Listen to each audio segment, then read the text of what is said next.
what exactly can you do with $100. $100, guys, is not a tool. It's not a solution. And if you're not careful and you use it in the wrong way, it can disappear like that. And the biggest trap is that $100 seems like a lot more money than it is. And because of that, people have a lot of tendency to squander it on things that don't necessarily matter or move the needle. How can I help someone with the knowledge experience I have and then package that into some type of... You got your 9 to 5, you might not have the time to go into these shops or these businesses.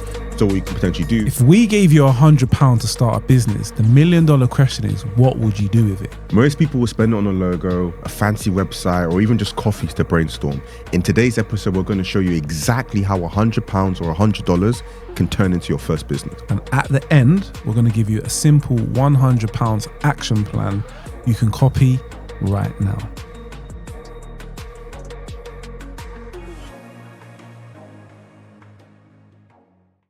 Welcome back to another day, another life of the Unplug Podcast, ladies and gentlemen. Indeed.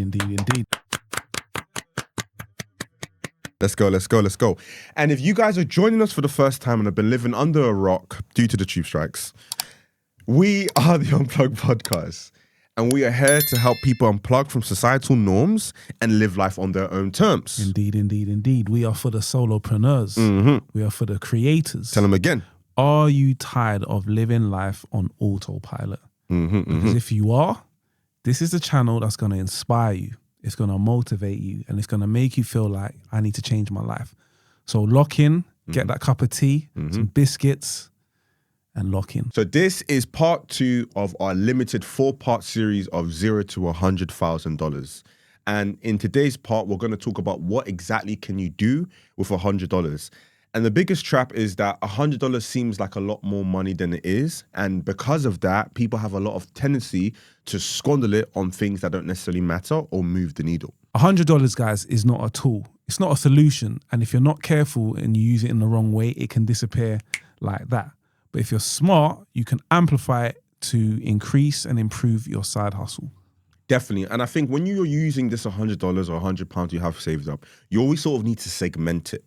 Right? I'll probably say your first 30% of that money needs to just be spent on, the eyeballs, the marketability. So whether this be your Instagram handle, getting yourself verified, a website / domain, or a fancy email, just to make sure that you look and appear to be a lot more professional.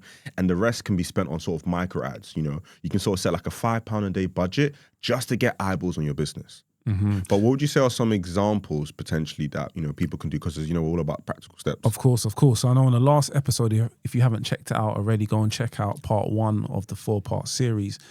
I spoke about a potential business that you could set up is a deal sourcing company. So if you haven't watched last episode, I'm just going to give you a quick breakdown. Deal sourcing is where you use your time to go and find property for an investor, and you basically charge the investor a sourcing fee for you helping them find a property. Now, if I'm going to use that particular example, what I would do with my £100 now is potentially go and buy a domain. So the domain name, you could go on GoDaddy, 123reg, depending on whereabouts in the world you are, buy a simple domain name and build out a one-page landing page, or a one-page landing page, and like a Calendly account. So again, for those who don't know what Calendly is, it's like a meeting software where you can set what times and days you're available, send people a link, and they can click on that link and see, when you're free to talk. That allows you now to just start, generating inquiries, generating meetings, and potential clients. And then off the back of that, potential investors can now booking a meeting with you. You can ask them what their requirements are, what they're looking for, and then you can be on your merry way.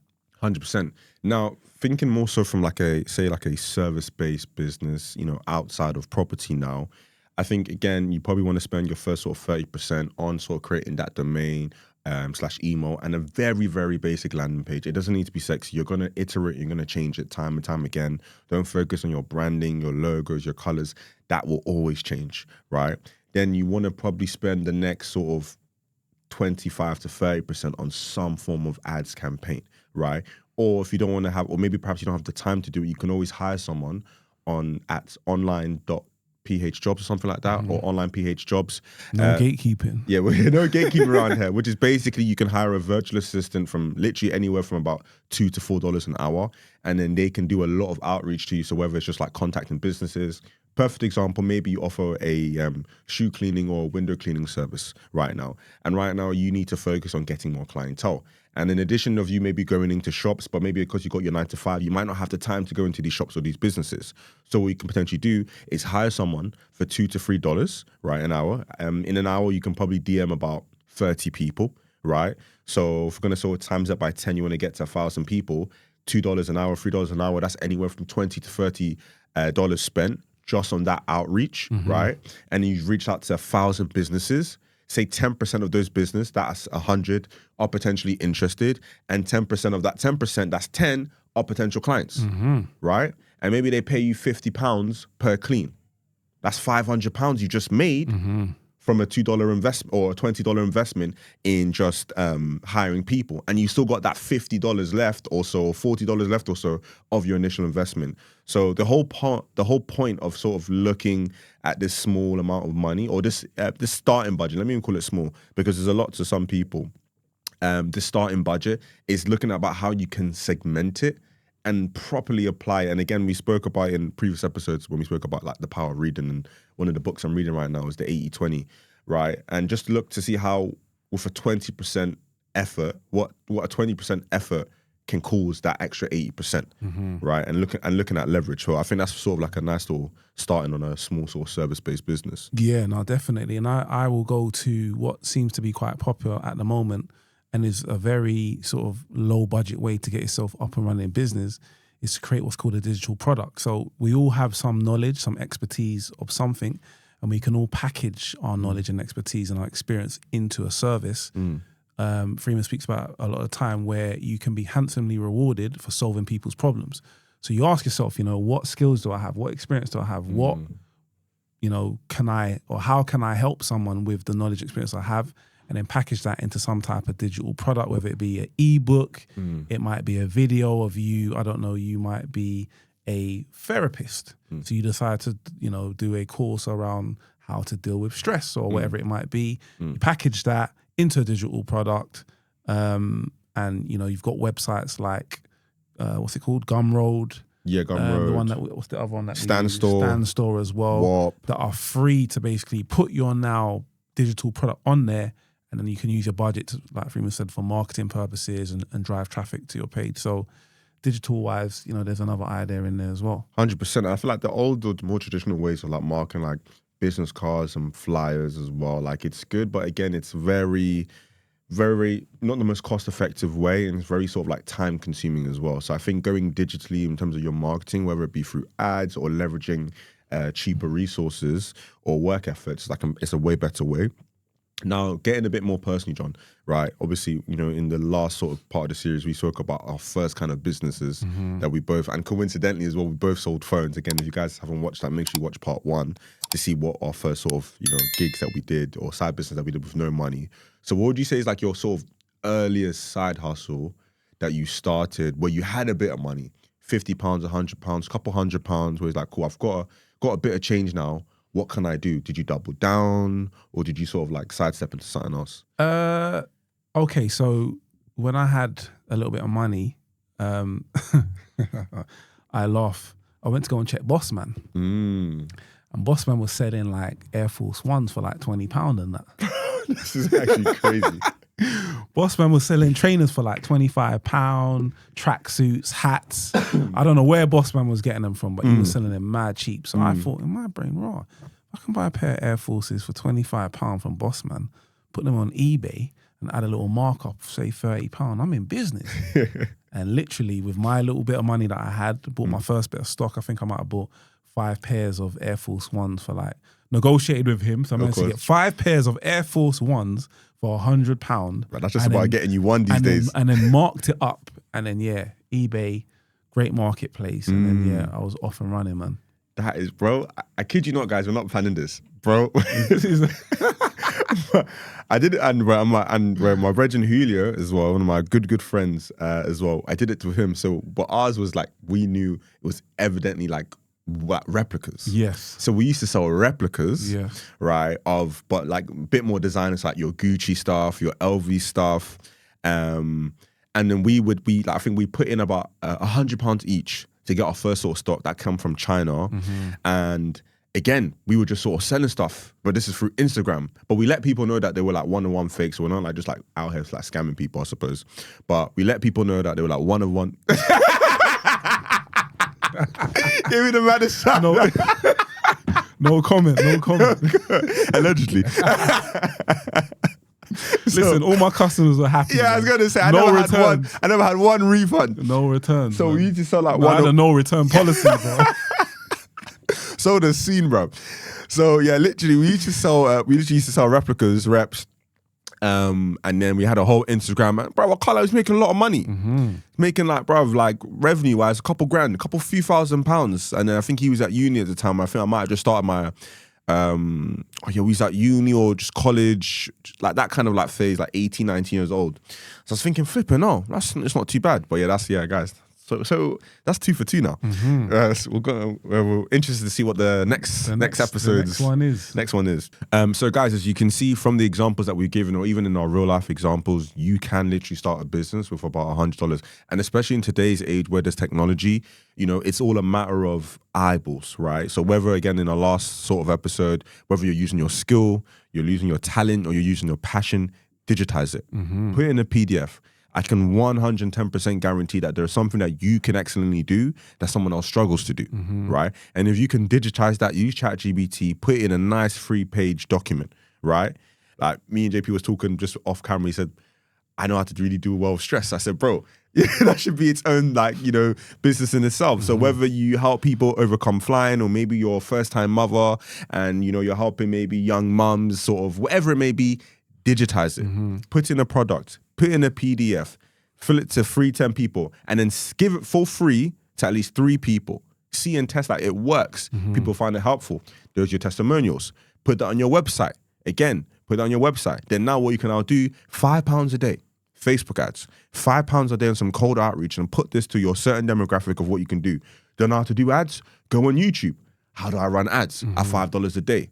Simple stuff. And I think that's exactly how you can look to just maximize and really start something, your side hustle, and turn it into a business. Yeah, and I was going to say, and I think, what we want you guys to understand is that we all have something to give. We've all, got some type of experience, got some type of skill that someone would pay for. So it's about being creative. It's about thinking smart, not thinking, what can I do? Just think about what you have.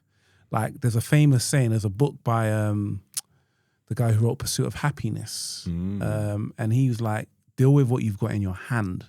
So think about what have you got internally to bring to market. Like, so you might be a good cook. Do you now cook up some food and go to like the local businesses and say, I serve food? Are you good at hair? Are you good at nails? Are you good at dealing with stress? Are you you've got 5 kids, so you know how to manage a family of 5 kids? There are people out there who would want to know, or who have problems that your skills, knowledge, and expertise can solve. 100%. So segue in, like I said, guys, I just want to say that, with the $100, it doesn't replace your hustle, it multiplies it. Action is still everything. If you come up with an idea and it's something you want to do, you still need to take action. Action is what gets us from where we are now to where we want to be. 110%. Now, Stanley, guys, I like our last episode. We want to give you guys a bit of a challenge right now, right? And we want to sort of look for you to see, cool, you've got your $100, you've got your £100 right now. Get a piece of paper and split it into 3, right? Split it into 3. Where do you want to spend that money? We're going to spend 30% on a bit of our marketing in terms of our website, buying our domain, and obviously building that out. And then we maybe want to spend the second part of it on maybe like the systems or the processes or the creativity aspect of it, or maybe like getting like a premium PDF filler, or maybe getting the business version of ChatGPT so you can roam a bit more. And then the last 30% do we want to spend on ads. And also, guys, I know we're looking at utilizing the £400. It doesn't always need to be spent, right?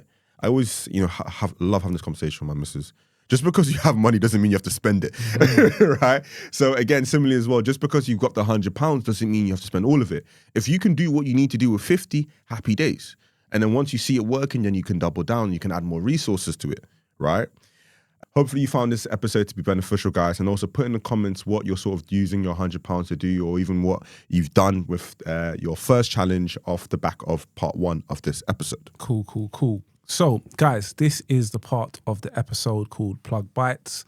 This is where myself and Freeman read out something that's inspired us, something that's motivated us, something that's made us want to share with you and the world to hopefully uplift you and help you go to the next level.